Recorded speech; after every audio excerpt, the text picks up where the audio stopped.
And we had some great support races as well at Thruxton. This is what happened when we took the cameras to the Formula 4 paddock. The British Formula 4 Championship provided sensational action at Thruxton, making it difficult to remember that for the most part, the stars are only 14 or 15 years old. The car control was impressive and the 2-into-1 track craft exactly what the crowd craved.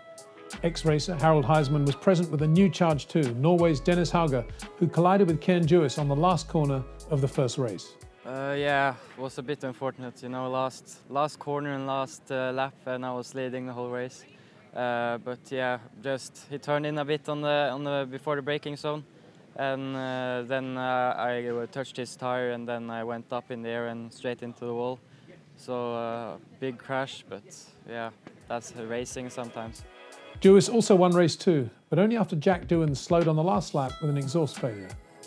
Yeah, he did have a lot of pace, I think, maybe something with the car or what, but at the end of the day, it probably does work the tyre a lot harder, which, looking at his tyres after the race, they did look pretty worked. The very laid-back Jack Doohan, meanwhile, son of Mick, easily won race 3 and pulled off 2 scintillating passes around the back on the ultra-fast right-hander. Pretty oversteer lock there, but on both of those moves on the edges, I didn't lift. Yeah, wow. But yeah, no, yeah, it was pretty good. Quite serious, that's obviously in top. Quite serious speed you're doing there, I would yeah, guess. About 222, I think, going around there.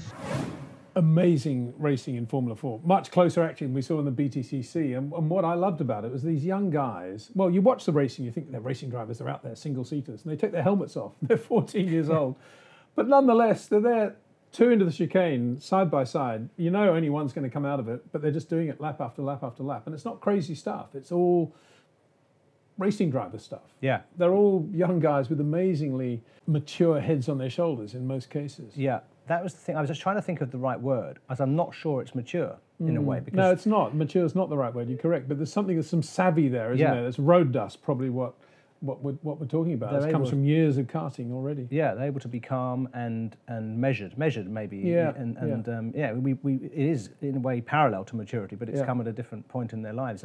And I think it was thoroughly entertaining. And for me, one of the moments probably of the year was when Mick Doohan was standing there, multi-world champion motorcycle, an icon, and his son's running towards him, having just won his first single-seater race, and they're embracing. To me, that was a moment in time. And Jack didn't just win that race. He should have won race 2. He dominated race 3. And his car control around the back and his balance with this thing skating around on the bumps was just beautiful to watch. Yeah. This was a serious win by a racing driver with a lot of promise, very laid back as well. And you had a vested interest, kind of, with a friend running in the Ginetta Juniors. Yeah. And we can see a bit of footage of what happened at the end of that, because he had an amazing James result. Headley. James Headley, son of Gray, who raced in Formula 3 in the 90s, an old friend of myself, and Jeremy Thomas, who I used to work for back in the day. And Jeremy is sponsoring, in fact, James is his godson, and so Jeremy is the godfather, if you like, and especially as a sponsor of the car. But more seriously, James, another 14-year-old, he's in the rookie within, I find it amusing, he's a rookie within the 14 to 17-year-old category.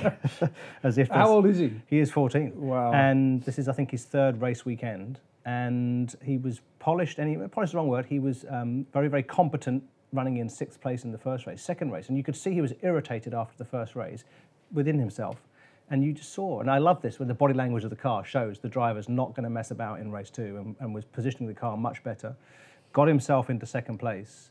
At the time you thought, a little bit of luck, which he played well, but he then just drove in the wheel tracks of the winner. And again, this word measured, because he could have got annoyed about not being able to overtake him. He was clearly a little bit faster. And there were teammates as well, both driving for Elite. Yeah, but I think we know, don't we? Teammates in motor racing is a misnomer, unless they're actually physically in the same car. True.